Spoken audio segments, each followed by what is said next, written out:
Mark Howard's a big fan of the deep blue sea, but recently he found himself being dunked like a tea bag in the warm waters of Bunbury in Western Australia as he tried his hand at kitesurfing.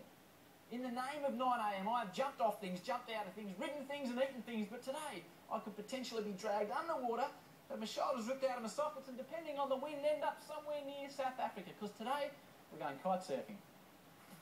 And if you happen to be in the Bunbury area, the bloke who knows all there is to know about kitesurfing is Simon Peters, and he reckons he knows why it's taking off. Basically, you don't need as much wind as, say, windsurfing. Your kite packs down into a small bag and a small board, so you can take it on an aeroplane, take it overseas, so it's catching on pretty quickly, yeah. Now, you hear some horror stories about kitesurfing, but Simon is full of great advice. Kitesurfing, you want to avoid any solid objects. Solid objects like power poles, buildings, and preferably steer clear of roads. Simon usually has about 6 hours with a student learning to fly the kite before they even get on the board. Today, we've just got 1 hour. Lucky us. Starting to get a bit edgy now, Simon, though. No, you'll be right. There's lots of things to pull, relax. Before you get your toes in the water, you have to get geared up, pump up your kite, So much fun so far. attach the cables. This line here, this one line can hold the weight of the human. You sure? Yeah. Look at that. Yeah. And don the safety gear. So there's helmets as well. Yeah, this is a radio communication helmet. So if I end up from Bunbury to Margaret River, you can still get hold of me. I can still contact you and say, come back to Bunbury. Now, even in a light breeze, these babies create a fair bit of power. Learning how they feel and how to control them properly is essential to make sure you get back to shore in one piece. Right, so it goes.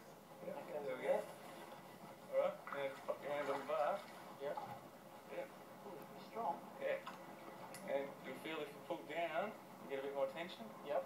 Now we can move the kite slowly in the neutral zone by just moving the bar a little bit. So if you move the bar a little bit with your left hand, and then put the bar back where it was, the kite just moves a little bit. Okay. Right, so we've got the hang of the flying bit. Now it's time to try a bit of body drag. Slowly go back down onto your knee. Same theory? Yep. Start by pulling the bar in a little bit, diving the kite to the left. And you may be able to let your bar out a tiny bit just so it feels like you've got a bit of tension on the lines. That's great. Left again. The obvious next step is strap a board to my feet, get some speed and start doing some tricks.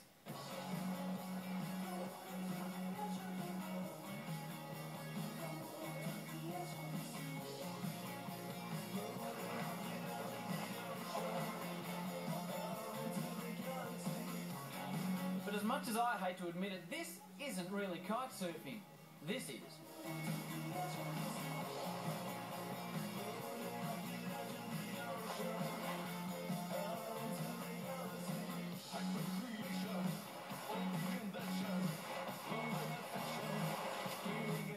I think I spent more time under the water than I did on top of the water. I swallowed a lot of water. When the power hits you, it's super fun. Must be more fun when you stand up. It's great, I tell you what. A couple more hours.